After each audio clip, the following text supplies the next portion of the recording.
하나님 아버지, 지난 한 주간도 우리와 함께 하시며 약속하신 그 산지를 향하여 살게 하시다가 여러 가지 연약함과 허물이 있을지라도 주 예수의 은혜를 기억하며 이렇게 다시 돌아와 예배로 하나님 앞에는 영광을 돌리며 위로받게 하심에 감사를 드립니다.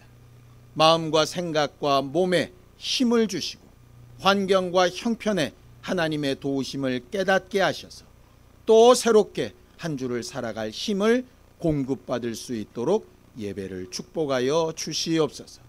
믿음으로 헌금한 손길들 위에 복을 주시고 저들의 마음과 생각이 하나님 앞에 늘 함께하고 있음을 기억하고 체험할 수 있도록 도와주시옵소서. 예수님의 이름으로 기도하였습니다. 하나님의 말씀은 고린도 후서 5장 14절에서 19절까지 말씀을 함께 합독하겠습니다. 고린도 후서 5장 14절에서 19절까지 말씀을 함께 합독하겠습니다. 함께 읽습니다. 시작. 그리스도의 사랑이 우리를 강권하시는도다. 우리가 생각하건대 한 사람이 모든 사람을 대신하여 죽었은즉 모든 사람이 죽은 것이라.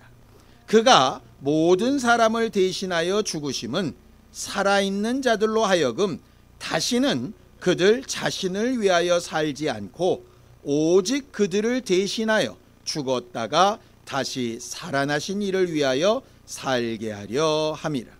그러므로 우리가 이제부터는 어떤 사람도 육신을 따라 알지 아니하노라. 비록 우리가 그리스도도 육신을 따라 알았으나 이제부터는 그같이 알지 아니하노라. 그런즉 누구든지 그리스도 안에 있으면 새로운 피조물이라. 이전 것은 지나갔으니 보라 새 것이 되었도다. 모든 것이 하나님께로서 났으며 그가 그리스도로 말미암아 우리를 자기와 화목하게 하시고 또 우리에게 화목하게 하는 직분을 주셨으니 곧 하나님께서 그리스도 안에 계시사 세상을 자기와 화목하게 하시며 그들의 죄를 그들에게 돌리지 아니하시고 화목하게 하는 말씀을 우리에게 부탁하셨느니라. 하나님의 말씀은 하나님을 창조주라고 가르쳐서 말하고 우리는 그 하나님이 만드신 피조물이라고 가르칩니다. 창조하신 주인과 만들어진 대상이라고 하는 뜻이죠. 이 세상에 존재하는 모든 것들을 하나님이 창조하셨다라고 성경은 그렇게 말합니다. 그리고 그 창조하신 데에는 각각 이유가 있고 쓰임이 있고 목적이 있어서 어느 것 하나도 쓸데없는 것이 없고 불필요한 것이 없다라고 그렇게 가르쳐 말하고 있죠. 성경을 좀 보죠. 잠언서 16장 4절입니다. 함께 읽습니다. 시작. 여호와께서 온갖 것을 그 쓰임에 적당하게 지으셨나니 악인도 악한 날에 적당하게 하셨느니라. 여기 적당이라고 하는 말이 뭘까를 봤더니 세워진 기준이나 목표에 맞다 이런 말이에요. 하나님이 모든 것을 만드실 때 우리가 볼 때는 쓸모없어 보이고 심지어 악해 보이는 것일지라도 쓸모없는 것이 아니라 필요한 때가 있고 목적이 있어서 만들어 두셨다라고 하는 거죠. 여름철이 되다 보니까 잠잘 때 좀 힘드신 거 있죠. 아직은 뭐 열대야까지는 아니니까 더위 때문에 힘들지는 않고요. 요즘 잠을 방해하는 게 이 모기라고 하는 곤충이 있습니다. 이 한 마리가 날아다니면 그 넓은 공간이 다 불편함으로 바뀌어버립니다. 그래서 여름만 되면 저놈의 모기 좀 없었으면 좋겠다 그런 생각이 듭니다. 요즘 모기는 세가지고 이게 약도 잘 안 듣더라고요. 재밌는 게요. 2013년도인가에 그 네이처라고 하는 유명한 그 과학 학술지가 있는데요. 거기서 이렇게 전 세계에 있는 과학자들 논쟁을 붙이는데 그 논쟁 제목이 모기가 없는 세상은 어떨까라고 하는 거랍니다. 왜냐하면 모기로 인해서 인류가 말라리아나 뇌염이나 이런 질병들을 굉장히 많이 걸리고 해충이라고 생각하기 때문에 이 모기를 다 없애면 세상이 어떻게 되는가라고 하는 것을 이제 토론이 붙었던 거예요. 저는 당연히 모기 없애는 게 좋다라고 그렇게 결론이 난 줄 알았더니 팽팽하게 붙었더라고요. 모기가 물론 병도 옮기고 잘못된 일도 많이 합니다. 우리 잠자리도 되게 방해하지요. 그런데 신기한 게요. 모기가 전 세계에 한 3,500종 정도 되는데 그중에 사람한테 해를 끼치는 건 한 100여 종 안팎이라고 그래요. 나머지는 전혀 사람하고 상관이 없다고 그러더라고요. 그 100여 종 중에서도 사람을 무는 모기는 암컷만 문대요. 그러니까 그걸 또 절반으로 이렇게 줄여야 되거든요. 그럼에도 불구하고 우리는 그 모기 때문에 막대한 재정을 투여해서 환자들을 치료하고 뭐 이런 어려운 일들을 당하게 됩니다. 그럼에도 불구하고 모기가 있어야 된다라고 하는 사람들 글을 읽어보니까 새로운 사실을 되게 많이 알게 됐어요. 모기가 작은 곤충이나 새들에게 가장 잘 먹히는 먹이가 된대요. 우리는 모기가 불필요할 것 같은데 모기의 숫자 객체가 굉장히 많은데 그 모기가 싹 없어져 버리면 조금 큰 곤충이나 새들의 먹이가 엄청나게 없어질 거라는 거죠. 두 번째는 물마다 이렇게 나무가 썩거나 이런 부유물들이 있잖아요. 그거를 다 분해하는 게 모기 유충이래요. 그러니까 우리의 눈에 잘 안 보이는데 물 웅덩이마다 모기 유충이 어마어마하게 바글바글한데 그게 없으면 그런 썩는 활동이 제대로 잘 안 될 거라는 거죠. 세 번째는 정말 새로운 일이었어요. 저는 꽃가루를 옮기는 게 나비나 벌만 하는 줄 알았거든요. 나비나 벌보다 꽃가루를 더 많이 옮기는 게 모기래. 그래서 식물 열매를 맺는데도 문제가 생길 거다. 이게 이제 모기를 없애면 안 된다라고 하는 사람들의 주장이에요. 반대는 모기가 없어지면 다른 곤충이 대체가 된다. 이제 이렇게 얘기를 하는 거죠. 결국 결론은 뭐냐? 양쪽 과학자가 팽팽했는데 결론은 모르겠다. 하나 분명히 제가 안 건 모기가 우리가 생각하는 것만큼 쓸모없는 존재는 아니더라라고 하는 거죠. 근데 이렇게 유익해 보이는 모기를 우리는 왜 싫어할까 생각을 해봤더니 나한테 불편한 거예요.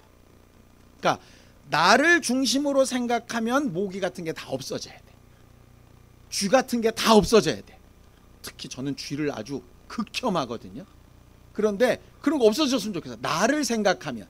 그런데 자연을 생각하면 있어야 될 이유가 또 존재하는 거죠. 그래서 이게 필요하냐 필요하지 않냐를 이게 결정할 때 실제로 이게 필요한 부분도 있고 아닌 부분도 있는데 그걸 결정하는 주체, 도대체 뭘 중심으로 결정하냐에 따라서 우리가 이렇게도 결정하고 저렇게도 결정하겠구나 이런 생각이 드는 거예요.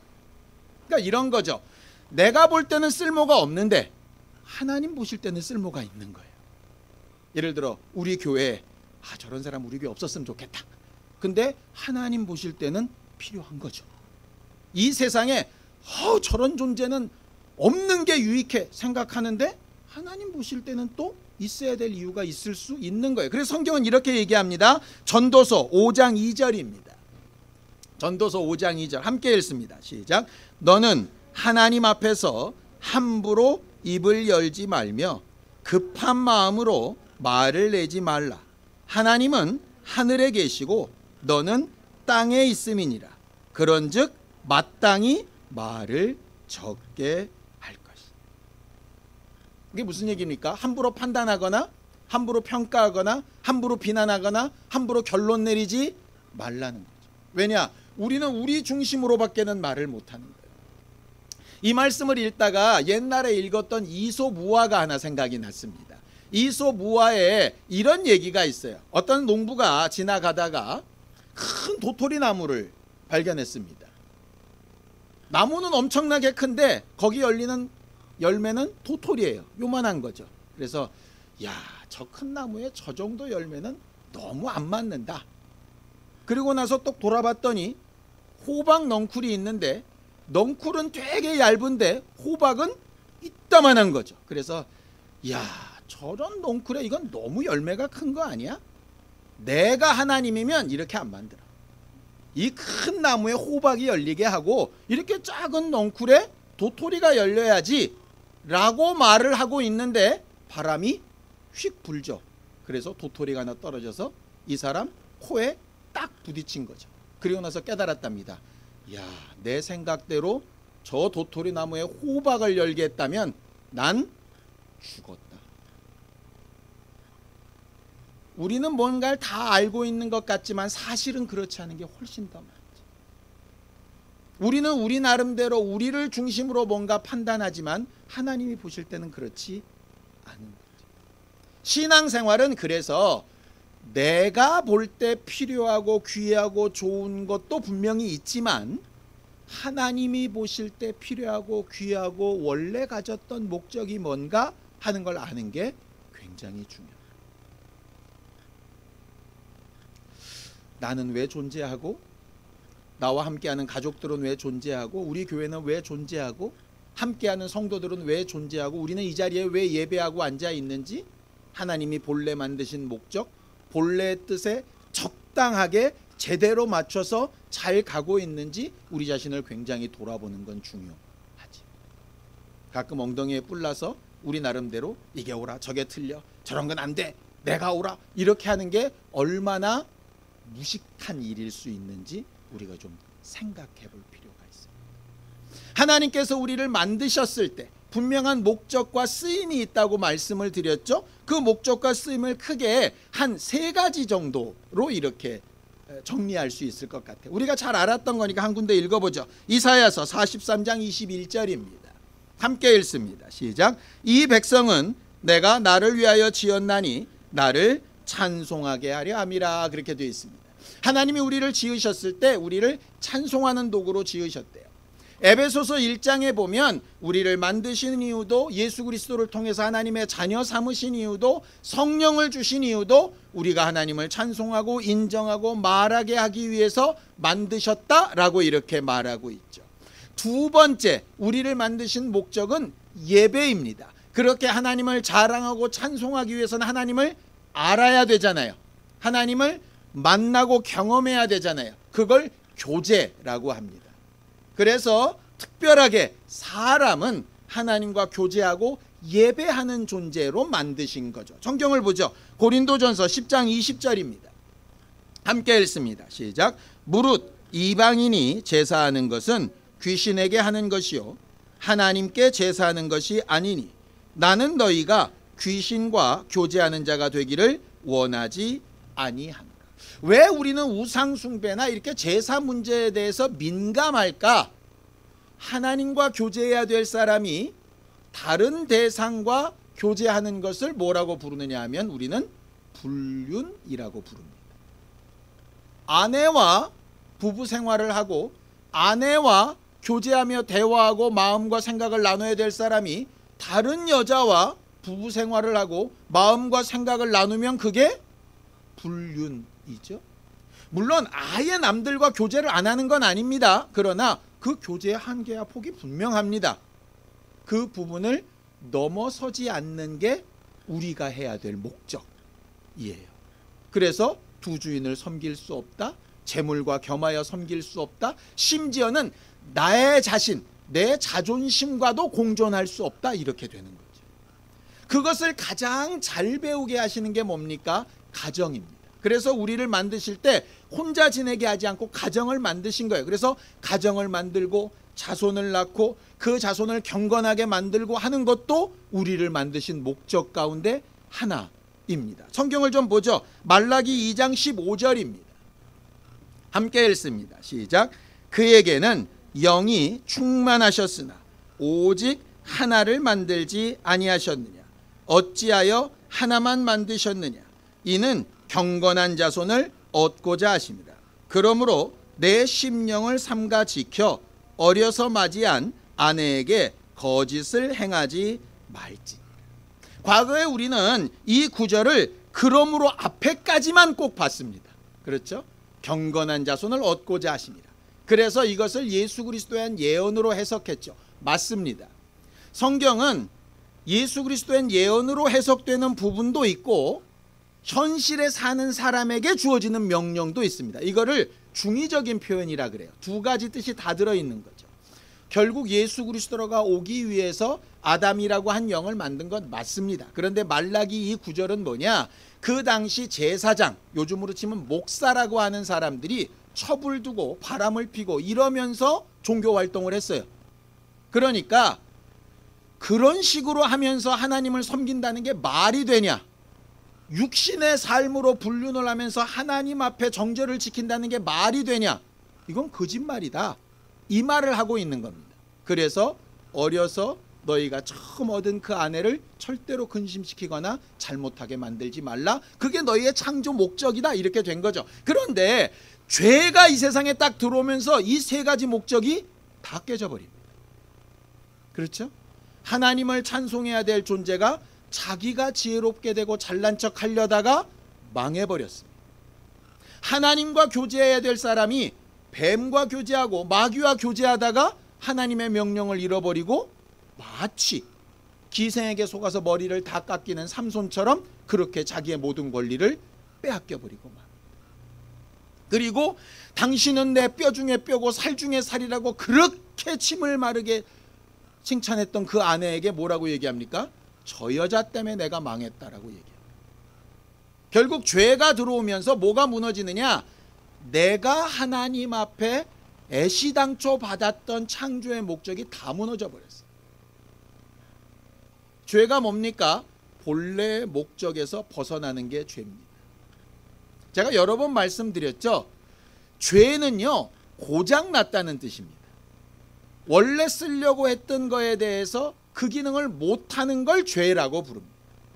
볼펜은 잉크가 나와서 글씨가 써져야 되는데 볼펜이 안 써집니다. 몇 번 해보고 흔들어보고 침 발라보고 별거 다 해도 안 됩니다. 그럼 어떡하죠? 쓰레기통에 버리죠. 그 쓰레기통이라고 하는 말이 게헨나, 지옥이라는 뜻입니다. 왜 죄인이 지옥에 가느냐? 본래의 목적과 기능에 맞지 않으면 갈 곳이 그곳밖에 없어요.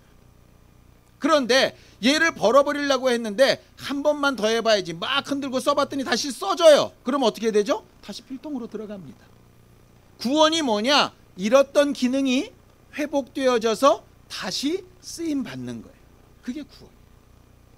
그래서 하나님이 에덴에서 죄 때문에 모든 권리를 잃어버리고 가정이 깨진 그 두 사람에게 바로 징계하시고 바로 망하게 하시지 않고 가죽옷을 지어서 에덴 동산을 쫓아내시고 두루도는 화염검으로 막으시고 나중에 요한계시록에 보면 다시 생명나무 실과가 있는 그곳으로 데리고 들어오시는 것을 보면 아예 망하게 하시는 게 아니라 이렇게 잃어버린 기능을 잘 고쳐서 다시 회복시켜서 다시 쓰려고 하시는구나 라고 하는 것을 알게 됩니다.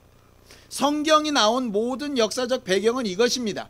하나님이 본래 만드신 목적에서 벗어난 사람을 예수 그리스도의 죽음과 부활로 고쳐서 다시 원래의 목적으로 돌아오게 하는 것.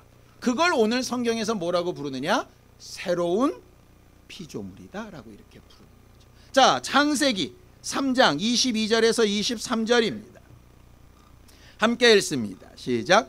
여호와 하나님이 이르시되 보라, 이 사람이 선악을 아는 일에 우리 중 하나같이 되었으니 그가 그의 손을 들어 생명나무 열매도 따먹고 영생할까 하노라 하시고 여호와 하나님이 에덴 동산에서 그를 내보내어 그의 근원이 된 땅을 갈게 하시니라. 그렇게 말하죠. 사람들은 아담과 하와를 에덴 동산에서 쫓아내신 것을 저주, 징벌이라고 얘기합니다. 물론 그런 면도 있습니다.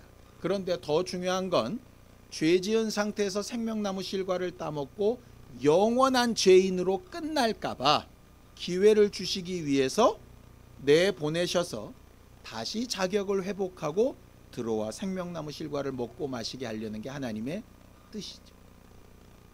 나가서 돌아와야 되는데, 마치 탕자처럼 나가서 돌아와야 되는데 안 돌아오면 할 수 있는 방법이 없습니다. 그래서 구원에는 하나님의 뜻도 있지만 다시 돌아가려고 하는 우리의 의지가 굉장히 필요한 거예요. 본래 우리를 만드신 피조물이 된 그 목적으로 돌아가려고 하는 마음의 결심이 굉장히 중요해요. 우리가 스스로 평가해 보면 압니다. 내가 하루 종일 쓰는 말 가운데, 하루 종일 행동하는 것 가운데 하나님을 찬송하는 게 과연 몇 %쯤 될까? 감사하고 영광을 돌리고 하나님밖에 없다고 고백하는 게 과연 몇 %쯤 될까? 아담처럼 저 여자 때문에, 뱀 때문에, 누구 때문에 라고 하는 말과 하나님 덕분에 라고 하는 말의 비율이 과연 어느 정도나 될까? 그걸 잘 생각해 보면 내가 망가진 쪽에 가까운지 회복된 쪽에 가까운지 스스로 알 수 있겠죠. 그래서 성경에 감사하는 말을 하라고 얘기하는 거예요. 그냥 밑도 끝도 없이 무조건 감사해, 그게 아니라 본래 기능이 그것이기 때문에 그렇습니다.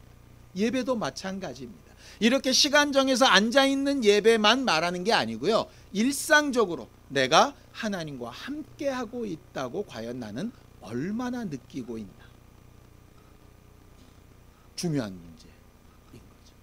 세 번째는 하나님이 내게 주신 가정, 하나님이 가장 복 주시고 축복하신 그 가정을 위해서 나는 얼만큼 힘쓰고 있다.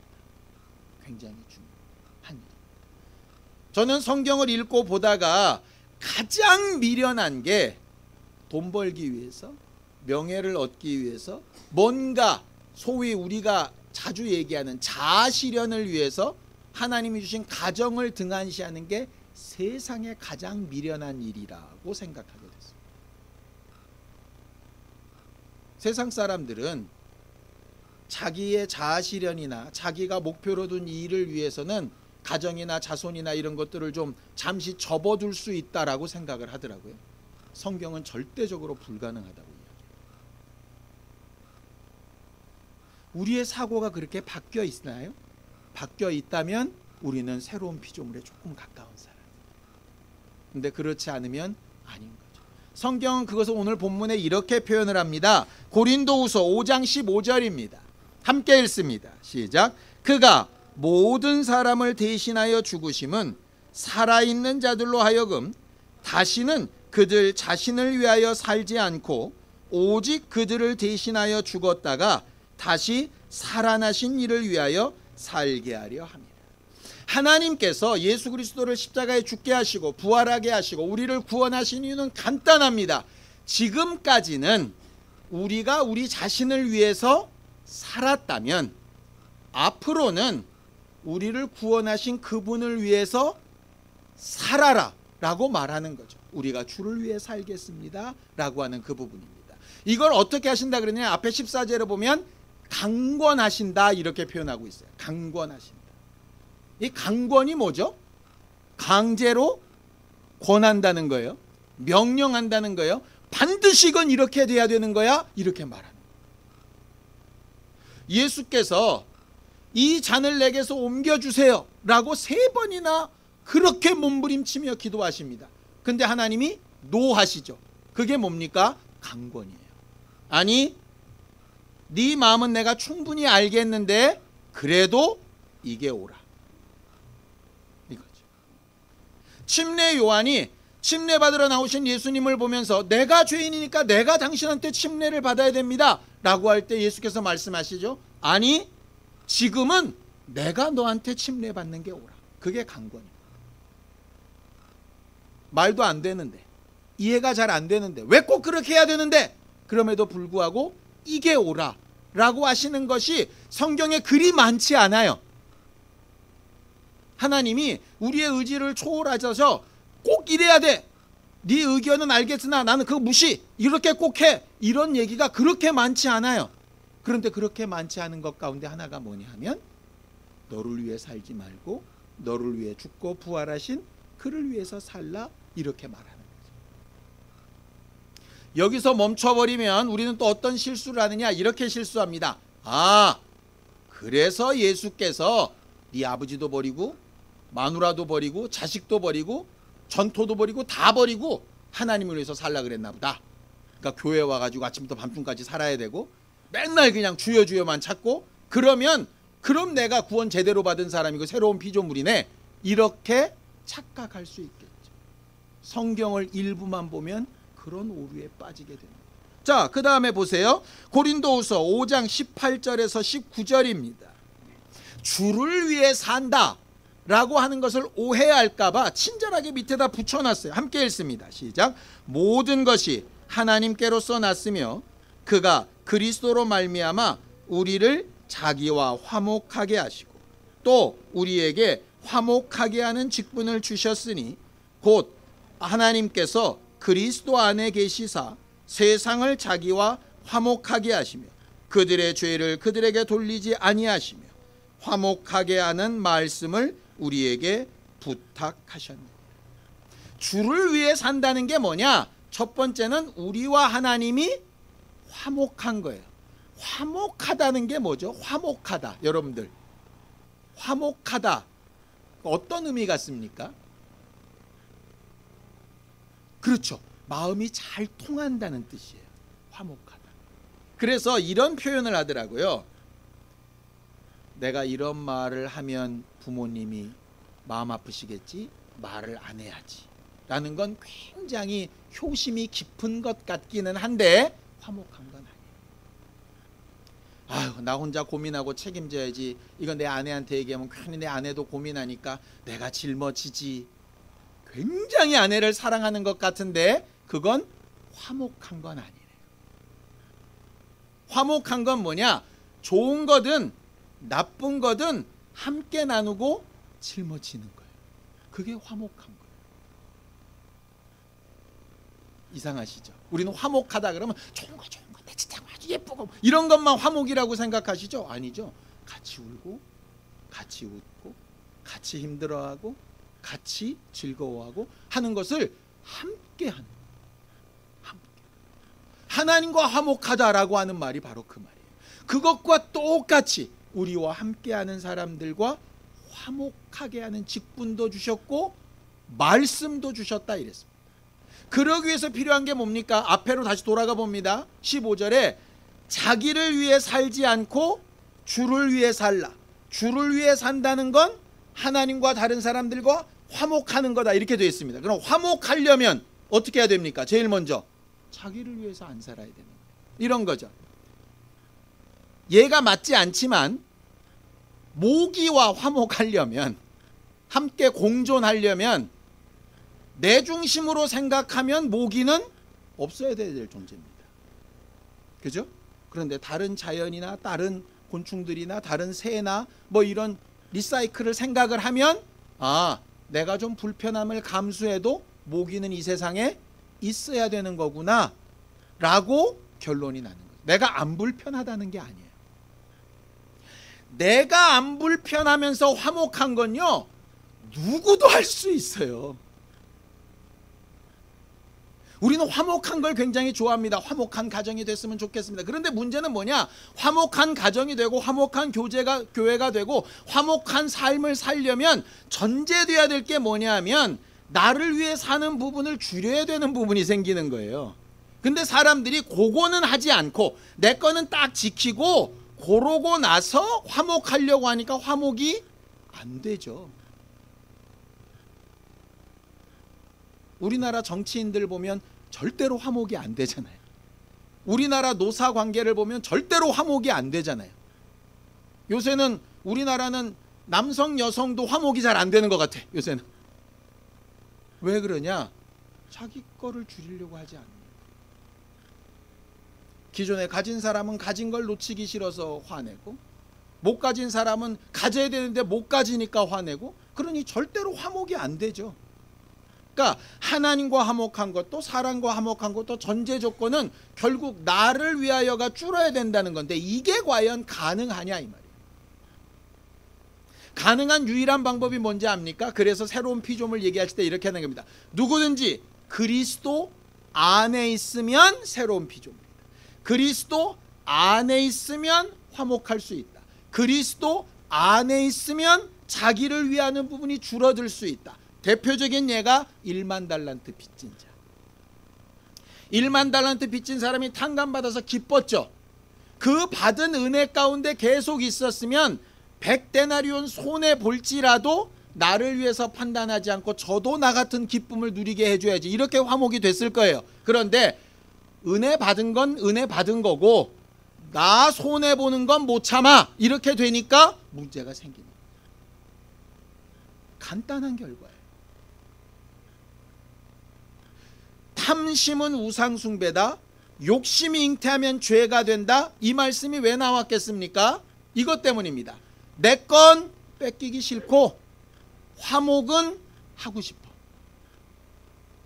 내 시간이나 물질이나 마음이나 내 희생이나 내 봉사는 없고 교회가 잘 됐으면 좋겠어. 내 마음은 하나도 다치지 않고 내 불편함은 하나도 없이 아주 이상적인 꿈꾸는 가정과 내 훌륭한 자손들이 있었으면 좋겠어.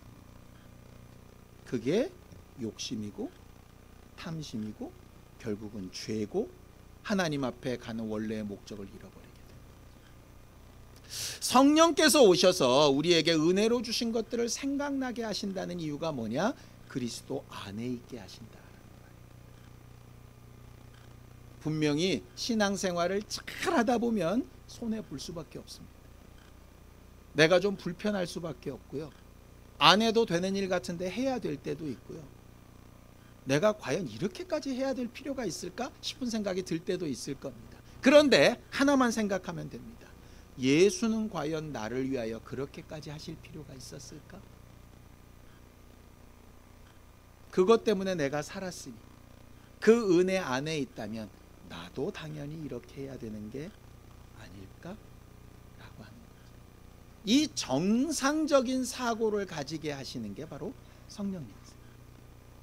예수님만 바라보는 아름다운 삶이라는 게 뭘까? 새로운 피조물로 돌아가는 건데요. 그러기 위해서는 가장 중요한 게 나를 위하여 내 중심으로, 온 우주의 중심은 나야 했던 것에서 내가 잠시 그 자리에서 벗어나서 다른 일을, 하나님의 말씀을 앞에 두고 내가 어느 정도 그 부분을 감당하는 거예요. 왜냐? 예수께서 나보다 더 큰 것을 감당해 주셨어요. 이 마음이 우리 안에 살아있게 되기를 예수님 이름으로 축원합니다. 그것이 없으면 신앙생활하면서 감사를 말하기가 힘들죠. 왜냐? 실제로 힘들거든요. 불평불만한 일들이 막 세고 셌거든요. 답답하고 속상한 게 넘쳐 흐르거든요.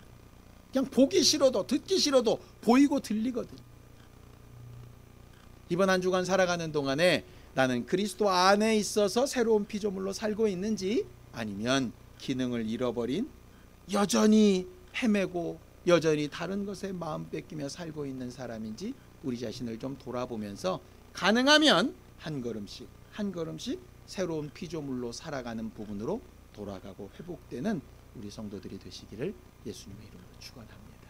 함께 기도하시겠습니다. 하나님 아버지, 우리를 도우시고 인도하셔서 오늘도 우리가 하나님 앞에 성령의 감동하심을 받고 하나님이 우리에게 베푸신 은혜를 기억하며 우리를 위하여 사는 삶에서 주를 위하여, 또 주께서 맡기신 사람들을 위하여, 우리 가정과 또 우리 자손과 우리가 정말 부탁받은 하나님의 사람들과 또 우리에게 아직 함께 있지 아니하는 이들을 위해서까지라도 우리가 해야 되고 감당해야 될 일들을 감당하고 증거하며 말하고 인정하며 하나님과 교제하고 거룩한 삶을 이어가는 신실한 우리 모두가 되어져 가도록 도우시고 인도하여 주옵소서. 우리의 가진 성품이나 우리가 가진 성정으로는 도무지 불가능한 일이나 하나님께서 성령으로 가르치시고 말씀으로 생각나게 하시며 주 예수가 하신 일을 분명히 기억나게 하사 주 예수 그리스도 안에 있게 되어진다면 새로운 피조물로 바뀌고 살아갈 수 있겠사오니 우리를 도우시며 인도하시고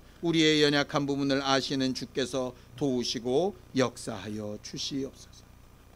하나님 아버지, 우리가 과거 죄악된 삶에서 은혜 가운데 사는 삶으로 성령의 감동과 인도하심을 받는 삶으로 하나님께서 본래 만드시고 계획하신 새로운 피조물이 되어져 가고 회복되어지는 삶으로 한 걸음씩 한 걸음씩 나아갈 수 있도록 매 순간을 도우시고 함께하여 주시옵소서. 예수님의 이름으로 기도하였습니다. 아멘. 이제는 우리 주 예수 그리스도의 은혜와 하나님 아버지의 극진하신 사랑과 성령님의 감동하시고 함께하시는 분명한 증거가 새로운 피조물로 살아가기를 간절히 사모하는 우리 모두 위에 이제부터 영원까지 함께 있을지어다. 아멘.